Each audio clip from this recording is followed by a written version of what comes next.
8 ग्रह, उपग्रह तथा कुछ अन्य खगोलीय पिंड जैसे क्षुद्र ग्रह मिलकर सौरमंडल का निर्माण करते हैं। तो गाइस, आज सौरमंडल के बारे में हम लोग पढ़ेंगे। सौरमंडल में पृथ्वी।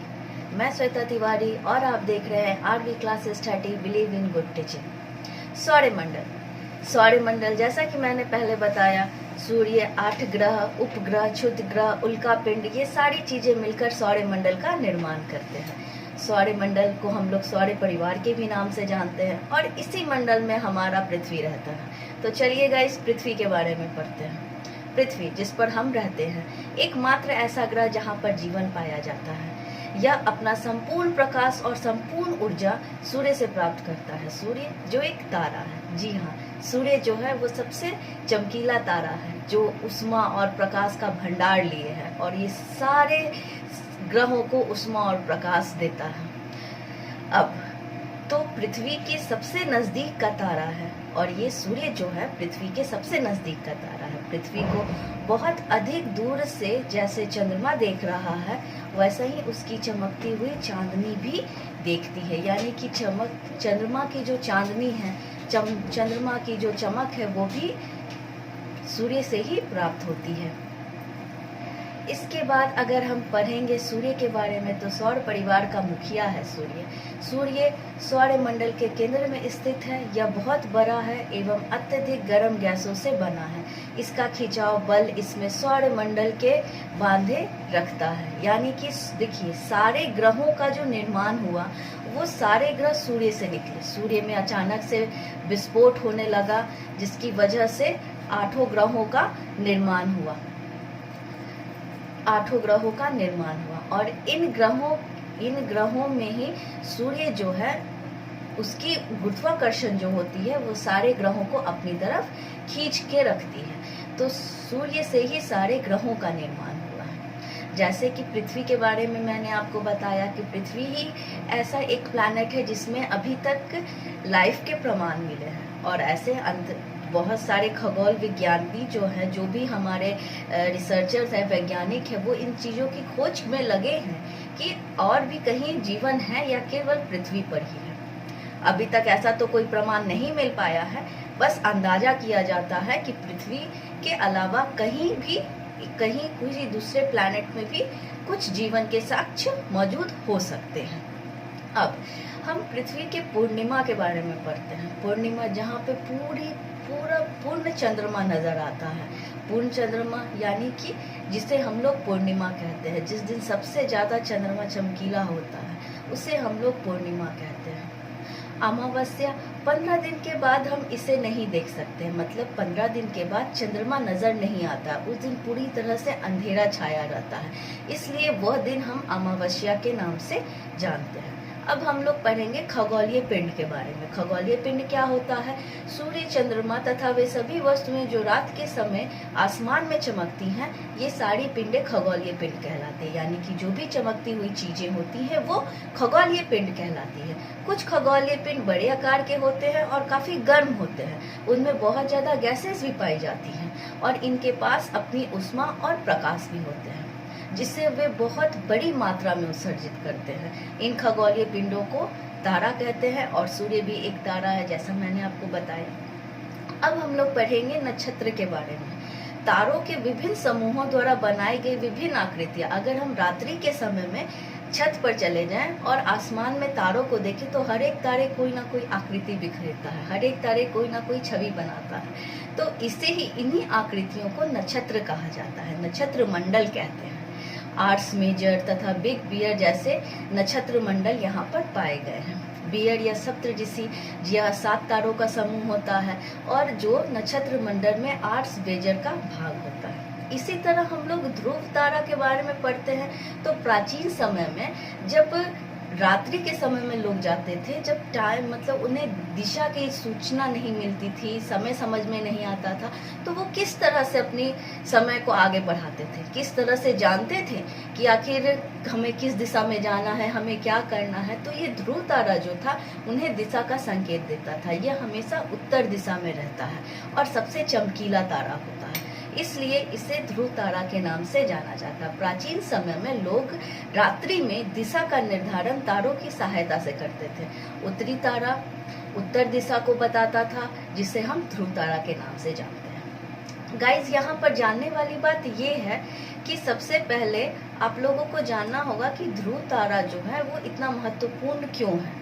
ये इसलिए इतना महत्वपूर्ण है क्योंकि प्राचीन समय में ये लोगों को बताता था कि दिशा निर्धारण किस तरह से, मतलब आपको किस दिशा में जाना है, और ये हमेशा उत्तर दिशा की ओर जाता है। इसके अलावा इसमें नक्षत्र मंडल में जानने वाली बातें क्या होती है, आर्ट्स वेयर, मेजर तथा बिग बियर जो है ये भी नक्षत्र मंडल का सबसे महत्वपूर्ण हिस्सा होता है। और ये पूछा जाता है कि कौन कौन से नक्षत्र मंडल पाए जाते हैं, तो इसमें इन सारे चीज़ों का हम लोग कर सकते हैं। या ये भी कहा जाता है सप्तऋषि को और किस नाम से जाना जाता है, तो बियर के नाम से जानते हैं, ये हमें पता होना चाहिए।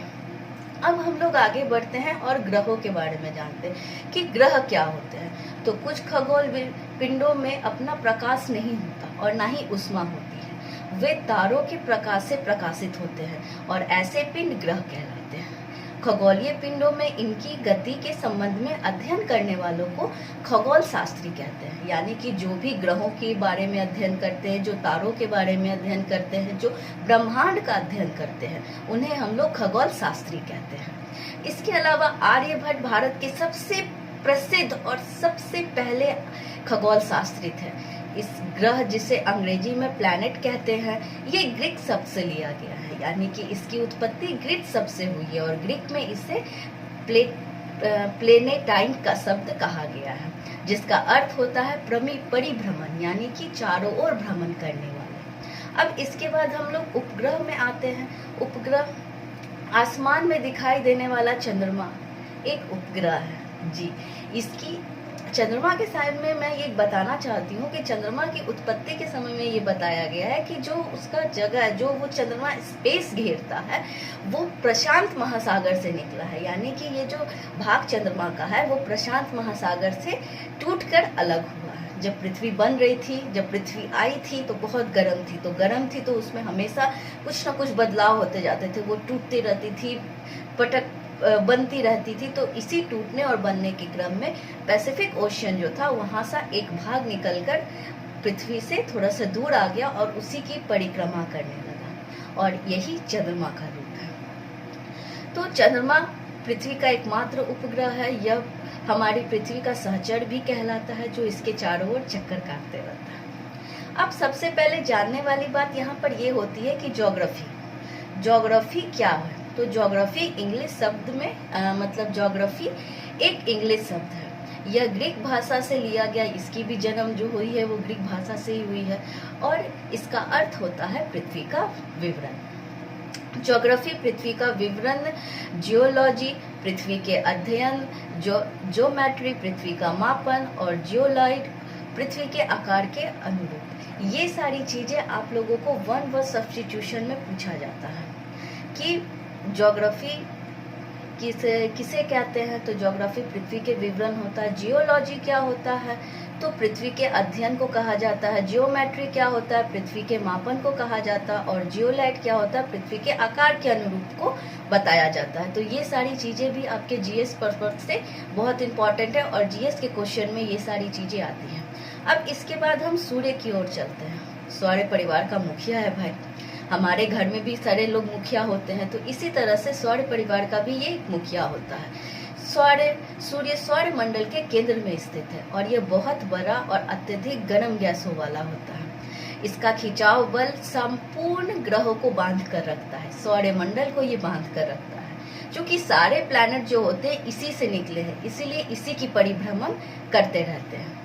सूर्य सौर मंडल के लिए प्रकाश ऊर्जा का एकमात्र स्रोत है। सूर्य पृथ्वी से लगभग 15 करोड़ किलोमीटर दूरी पर है। हमारे सौर मंडल में 8 ग्रह हैं। सूर्य की दूरी के अनुसार वे हैं बुध, शुक्र, पृथ्वी, बृहस्पति, शनि, यूरेनस और नेपच्यून। इससे पहले एक प्लूटो को भी इसमें शामिल किया गया था, लेकिन 2006 के रिसर्च के आधार पर यह पता चला कि प्लूटो कोई प्लैनेट नहीं है। प्लैनेट नाम की उसमें कोई इम्पॉर्टेंट चीज़ नहीं है, जैसे कि सारे जो प्लैनेट थे वो ठोसों से बने हुए, लेकिन प्लूटो जो था वो केवल गैसों का एक समूह है, तो इसलिए उसे बौना ग्रह के भी नाम से जाना जाता है। अब यहाँ पर ये क्वेश्चन आता है आपको कि बौना ग्रह किसे कहते हैं, तो हमें याद रखना है कि प्लूटो जो होता है वो बौना ग्रह से जाना जाता है। अब हम इसके बाद भूआब की तरफ चलते हैं कि भूआब क्या होता है। तो भूआब ध्रुवों के पास थोड़ी चपटी होने के कारण इसके आकार को भूआब कहा जाता है। यानी कि पृथ्वी जो होती है, अगर आप देखेंगे तो उसका जो उत्तरी ध्रुव और दक्षिणी ध्रुव है वहां पर वो इस तरह से, मतलब कि वो चिपटी हुई है, तो चिपटी होने के कारण ही उसे भूआब कहा जाता है। अंतरिक्ष के देखने पर पृथ्वी नीले रंग की होती है, क्योंकि यहाँ 2/3 यानी कि 3 भाग, अगर पृथ्वी को 3 भागों में बांटा गया तो 2 भाग इसमें जल ही जल है, और दूर से देखने में ये ब्लू प्लैनेट नजर आती है। अब हम लोग चंद्रमा के बारे में पढ़ते हैं। चंद्रमा हमारी पृथ्वी के पास का एक उपग्रह है। चंद्रमा, इसका व्यास पृथ्वी के व्यास के 1/4 है, मतलब कि इसका जो डायमीटर है पृथ्वी का, उसके डायमीटर से ये 1/4 है। और चंद्रमा पृथ्वी के लगभग 3,84,400 किलोमीटर दूर है, यानी कि 3,84,400 किलोमीटर वो दूर होता है। अब हम लोग पढ़ेंगे कि आखिर अंतरिक्ष में और चंद्रमा पे जाने वाले पहले व्यक्ति कौन थे। तो नील आर्मस्ट्रॉन्ग, जी हाँ, नील आर्मस्ट्रॉन्ग पहले आदमी थे जिन्होंने चंद्रमा पर कदम रखा था। उन्होंने ये कदम कब रखा था, तो उन्होंने ये कदम 21 जुलाई 1969 को चंद्रमा पर कदम रखा था। चंद्रमा पर सबसे पहला कदम, चंद्रमा की सतह को छूने वाले ये नील आर्मस्ट्रॉन्ग थे। प्रकाश की गति लगभग 3 लाख किलोमीटर प्रति सेकंड है, और सूर्य का पृथ्वी पर प्रकाश जो पड़ता है वो लगभग 8 मिनट में पहुंचता है। अंतरिक्ष में उपस्थित होने कुछ भारतीय उपग्रह जैसे इनसेट, IRS, एड्रूसेट इत्यादि भी है, लेकिन ये सब जो होता है ये मानव मेड है, मतलब कि मैन मेड है। हमारा नेचुरल उपग्रह जो होता है, नेचुरल सैटेलाइट जो है वो केवल मून है, और ये सारे जो सैटेलाइट है वो मैन मेड है। अब चंद्रमा पृथ्वी का एक चक्कर लगभग 27 दिनों में पूरा करता है। यहाँ पर याद करने वाली बात ये भी है कि चंद्रमा पृथ्वी का एक चक्कर कितने दिनों में पूरा करता है, तो ये 27 दिनों में पूरा करता है। लगभग इतने ही समय में ये अक्ष पर एक चक्कर भी पूरा कर सकता है, जिसके लिए हमेशा हमें चंद्रमा का एक भाग ही दिखाई देता है। गाइस, ये क्वेश्चन हमेशा पूछा गया है कि आखिर हमें चंद्रमा का एक भाग ही क्यों दिखाई देता है। तो चंद्रमा का एक भाग दिखाई होने का सबसे पहला रीजन ये होता है कि वो 27 दिनों में पृथ्वी का एक चक्कर पूरा कर लेता है, और इतने ही देर में वो अपने अक्ष का भी चक्कर एक पूरा कर लेता है। इसलिए हमें हमेशा से चंद्रमा का केवल एक ही भाग दिखाई देता है। अब हम लोग क्षुद्र ग्रह के बारे में पढ़ते हैं कि क्षुद्र ग्रह क्या होता है। तो क्षुद्र ग्रह के ही भाग होते हैं, यानी कि क्षुद्र ग्रह जो होते हैं ग्रहों से ही निकले हैं। कुछ बहुत वर्ष पहले विस्फोट के बाद ग्रहों में टूट गए थे, मतलब कि बहुत वर्ष पहले कुछ विस्फोट हुआ और ग्रह जो है वो टूट गए। तो टूट गए तो उनसे असंख्य छोटे छोटे पिंड हो गए, और ये पिंड भी सूर्य के चक्कर काटते रहते हैं, जिन्हें पिंडों को हम लोग क्षुद्र ग्रह कहते हैं। अब हम लोग पढ़ेंगे उल्का पिंड के बारे में। सूर्य के चारों ओर चक्कर लगाने वाले पत्थर के छोटे छोटे टुकड़ों को उल्का पिंड कहते हैं। जो सूर्य के जो चारों ओर चक्कर लगाते हैं छोटे छोटे पिंड, वो ग्रहों से नहीं टूटे हैं, लेकिन वो हमेशा चक्कर लगाते रहते हैं, वो उल्का पिंड होते हैं। लाखों तारों के समूह को आकाश गंगा यानी मिल्की वे कहा जाता है, और हमारे सौर मंडल इस आकाश गंगा का ही एक भाग है, यानी कि हमारा सौर परिवार जो है ये आकाश गंगा का ही एक भाग है। लाखों आकाश गंगाएं मिलकर ब्रह्मांड का निर्माण करती है, और इस तरह हमारे ब्रह्मांड का निर्माण होता है। अब ग्रहों का विवरण हम लोग पढ़ ले।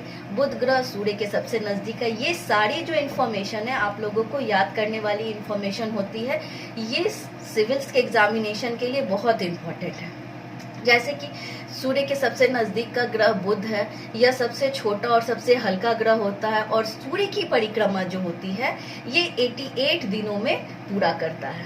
ये याद रखने वाली बात है कि ये 88 दिनों में सूर्य की परिक्रमा जो है वो पूरा करता है। उसके बाद शुक्र का वारी आता है।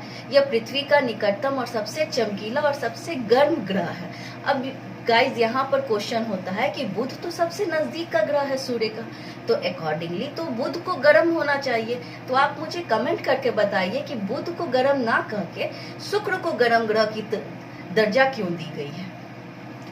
इसे सांझ का तारा यानी शाम का या भोर का तारा, सुबह का तारा भी कहा जाता है। इसे पृथ्वी का भगिनी ग्रह भी कहते हैं। सोचिए, यहाँ पर ये भी पूछा जा सकता है कि पृथ्वी का भगिनी ग्रह जो है वो किसे कहते हैं, या शुक्र को पृथ्वी का क्या कहा जाता है, तो भगिनी ग्रह कहा जाता है। सूर्य के चारों ओर परिक्रमा करने पर इसे 255 दिन का समय लगता है। अब हम लोग मंगल के बारे में चलते हैं। तो मंगल, इसे लाल ग्रह भी कहा जाता है। इसे लाल ग्रह भी कहा जाता है। मंगल जो होता है इसे लाल ग्रह भी कहा जाता है, और इसे 2 उपग्रह होते हैं। जो मंगल है उसके केवल 2 उपग्रह है, फोबस और डिमोस और फोबस जो है उसके 2 उपग्रह है, और सूर्य की परिक्रमा ये 687 डेजों में पूरा करता है। अब बृहस्पति के बारे में पढ़े तो बृहस्पति सौरमंडल का सबसे बड़ा ग्रह है। बृहस्पति यानी जिसको हम लोग जुपिटर कहते हैं, ये सौरमंडल का सबसे बड़ा ग्रह होता है। इसका उपग्रह म्यानिमिड होता है, और इसे सूर्य का परिक्रमा करने में 12 साल लगते हैं। गाइस, बृहस्पति ग्रह है जिसे सूर्य की परिक्रमा करने में 12 साल लगते हैं। शनि, अब हम शनि ग्रह के बारे में पढ़ेंगे जिसे हम लोग इंग्लिश में सैटर्न कहते हैं। यह आकार में दूसरा सबसे बड़ा ग्रह है, और इसका उपग्रह टाइटन ग्रह है। सूर्य के चारों ओर इसे परिक्रमा करने में 29 साल का समय लगता है। अब हम अरुण के बारे में पढ़ेंगे। तो अरुण यह आकार में तीसरा सबसे बड़ा ग्रह होता है, और इसकी खोज 1781 में की गई थी। यानी इसकी खोज जो है, ये जानने वाली बातें होती है, 1781 में इसकी खोज की गई थी, और विलियम हार्वेस्ट के द्वारा इसकी खोज की गई थी। इसका उपग्रह टाइटेनियम है, और सूर्य के चारों ओर परिक्रमा करने में इसको 84 साल का समय लगता है। अब हम वरुण के बारे में चलते हैं। यह सूर्य का सबसे दूर स्थित ग्रह होता है, और इसका उपग्रह टाइटन है। सूर्य के चारों ओर परिक्रमा करने में इसको 164 साल का समय लगता है। पृथ्वी आकार में 5वां सबसे बड़ा ग्रह होता है। पृथ्वी अपने अक्ष पर 23.30 झुका हुआ है, 23.3 डिग्री झुका हुआ है। यह सौरमंडल का एकमात्र ग्रह है और जिस पर जीवन है। जैसा कि मैंने पहले बोला कि हमारा पृथ्वी सबसे महत्वपूर्ण ग्रह होता है, क्योंकि वही एकमात्र ग्रह है जहाँ पर जीवन पाया जाता है। एकमात्र उपग्रह इसका चंद्रमा है, और इसका व्यास 6371 किलोमीटर फैला हुआ है। यहाँ पर याद करने वाली यही बात होती है कि इस पृथ्वी का व्यास कितना है, तो पृथ्वी का व्यास 6371 किलोमीटर है। सो गाइस, इस क्लास में बस इतना ही। मिलते हैं नए क्लास